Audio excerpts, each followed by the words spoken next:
Let's measure out the amount. Shooting for about 18.5 to 18.6. We're good to go.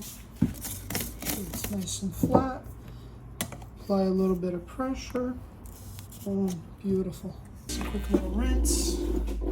Hook up the portafilter nice and tight. And place your cup. As the shot is pulling, purge and steam your milk. Create all those bubbles.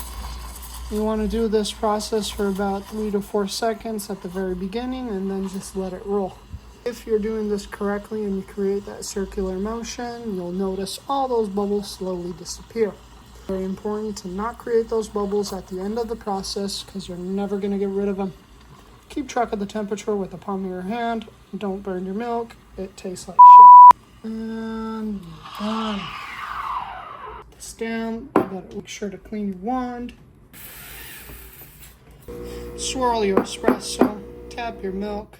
Tilt the cup towards the pitcher or the base. We call this the canvas. 3/4 of the way. Get really close to the center and start your design. Wiggle, wiggle, wiggle. And close. There you have a beautiful heart. The heart is very simple. You start in the middle, you stay in the middle, you wiggle in the middle, and then when you're about to close and finish off the design, you slowly pull forward. Opposed to the rosetta, where you start in the middle, you start wiggling, pull forward slowly, and then you pull back as you're wiggling to then finish off your design. A tulip, on the other hand, you start in the middle, stop without pulling back on the pitcher too much. Stay onto the surface really, really close and you start to push in your layers. The beginning for these designs is pretty much the same, but only the beginning because every design has its own way of finishing off. It's a lot of practice.